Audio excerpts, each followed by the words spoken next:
getting a sense here that Republicans aren't happy about this, including Speaker John Boehner, who says tonight that he said an action like this would exceed his authority and be difficult to justify legally.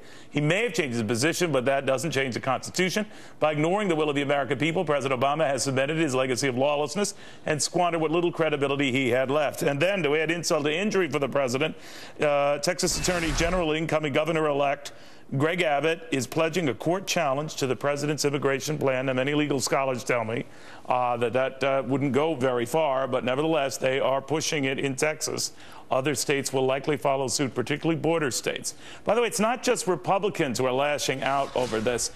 Teamsters union member Joe Ligati says the president just cut union workers off at the knees. Why do you say that, Joe? Neil, where do I start? I mean, I'm so happy that I could sit here and say I was on with you a week ago and I voted Republican, and you asked me why. Why? Because this guy is not listening to the American worker, not listening to even the union guys that did vote for him and his candidates and backed some of his measures.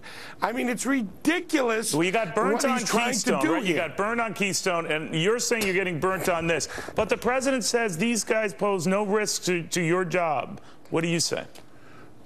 You don't think that these folks are going to, he's proposing that they're going to come out of the woodwork and they're going to, work, at little landscaping jobs?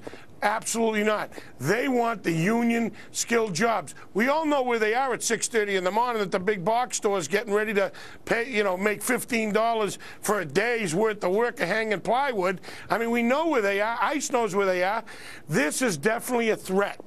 I mean, we're in the most vulnerable spot with our economy. It's like the economy is just starting to get up again, from 6 years of slumber here, and we're very on a rocky ledge, on a tightrope, and this guy is going to throw 6 million more people into this vulnerable economy. I don't see how he does it. What about unions? It's going to halt union guys like you, you'd have new members, sign them up, paying dues, paying taxes? What do you say? No. I'm a trained, skilled union worker. I got 30 years on the job. Our union actually trains people, sends us to classes. There's driving schools for the Teamsters. The local electrical workers, they send their guys to school and for the new codes, and the carpenters union does the same thing. Neil, this is not good. These guys want to work cheaper, they want to work quicker, and they're going to want to show us up here. This was totally a cut off at the knees for the union worker, who the union machines have just got it stuffed to them too, because they went out and droves and asked and begged and drove all of the union guys out to the polls to vote. And then what does this guy do 14, 15 days later?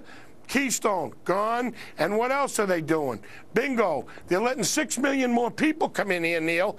It's ridiculous. I hear you. I mean, I don't understand how it's not an upset to the union worker. If you got one guy that's trying to keep a family afloat in the middle class, they keep saying that they're for the middle class, and then what do? They stick and dilute the workforce. This is a dilution of the workforce, Neil. All right, Joe. And that's what you get. Thanks for speaking your mind, as always, my friend. I've always appreciated it over the years. Thanks for having me and giving the people a voice. Thank you. Joe Ligati, he tells it like it is.